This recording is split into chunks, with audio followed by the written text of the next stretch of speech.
ਜਦੋਂ ਦੇਸ਼ ਦਾ ਕਿਸਾਨ ਅੰਦੋਲਨ ਕਰ ਰਿਹਾ ਕਿਸਾਨਾਂ ਵਾਸਤੇ ਬਜਟ 'ਚ ਕੀ ਕੁਝ ਨਿਕਲਿਆ।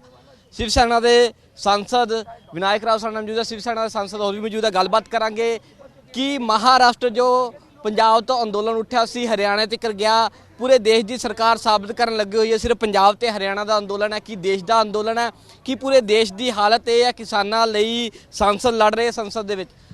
राव साहब, बड़ा सवाल यही है, बजट में किसानों के लिए क्या कुछ था?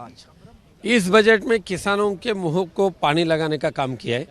नहीं पंजाब हो, हरियाणा हो, महाराष्ट्र हो, उत्तर प्रदेश हो, ये जो बड़े राज्य के जो किसान हैं उनको कुछ ना कुछ सहूलियत इसमें मिलनी चाहिए थी, लेकिन इस बजट में किसानों को प्रश्न के तरफ तो सरकार गई नहीं है, लेकिन किसानों के ऊपर ज़्यादा से ज़्यादा और क्या उनको मुसीबतें निर्माण कर सकते हैं ऐसा काम उन्होंने किया। खास करके कोरोना के पार्श्वभूमि पे, कोरोना के ये मुसीबत का जो महामारी है उसके ऊपर अगर देखें तो किसानों को या मजदूर वर्ग को ज़्यादा से ज़्यादा सहूलत देने की आवश्यकता थी, लेकिन डीजल और पेट्रोल के ऊपर भारी मात्रा से सेस लगाने के बाद ऑटोमेटिकली उनका जो ट्रांसपोर्टेशन है और बाकी के जो सब्सिडीज़ है वो भी बढ़ जाएगी और किसान जो अभी चिल्ला रहे न्याय के लिए, हक के लिए मांग कर रहे, वो किसानों को एक उनकी तरफ से क्रूर थट्टा करने का काम राज्य केंद्र सरकार ने किया है।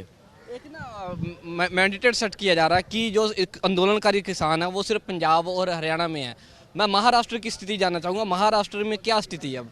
ऐसे नहीं, महाराष्ट्र के किसान भी परेशान है और ये जो पंजाब और हरियाणा का किसानों का जो आंदोलन है उसमें महाराष्ट्र से भी करीबन 5,000 किसान पिछले 2 महीने से शामिल हो चुके हैं।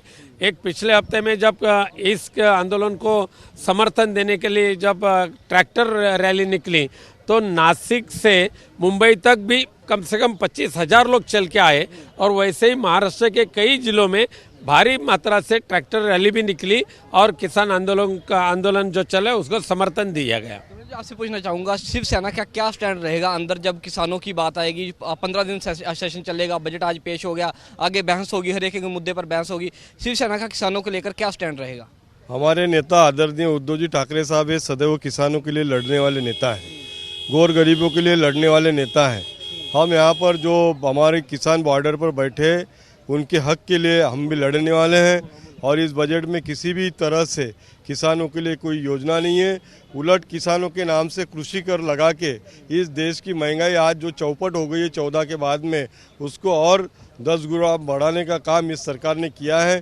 गरीबों के बेहाल इस डीजल पेट्रोल ने करके रखे, उसके तरफ ध्यान देने के लिए चिंता नहीं, लेकिन कुछ औद्योगिक घरानों को लाभ पहुँचाने के लिए ये बजट एक निराशाजनक बजट इस सरकार ने पेश किया है। एक कर्जे में वृद्धि की है, अभी कर्जे में वृद्धि कर दी है। अगर किसान ज़्यादा कर्जा लेना चाहे तो ले सकता है। किसान पंजाब का, हरियाणा का, यूपी का पहले ही सुसाइड कर रहा है कर्जे की वजह से। किसानों को कर्जदार बना के बड़े उद्योगों को वहाँ पे लाके उनको अमीर बनाने का काम, और वो जब किसान कर्जदार हो जाएगा तो ऑटोमेटिकली वो अपनी ज़मीनें उद्योगों लोगों को दे देंगे, अमीर लोगों को दे देंगे। इस तरह किसानों को ख़त्म करने का काम इस बजट के द्वारा होने वाला है।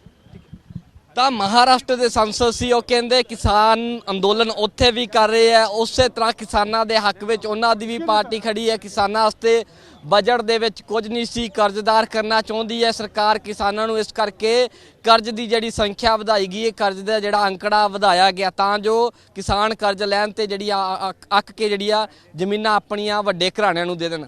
ਕੈਮਰਾ ਪਰਸਨ ਵਿਪਨ ਮਹਿਰਾ ਦੇ ਨਾਲ Ashu Neja, living India news, Delhi.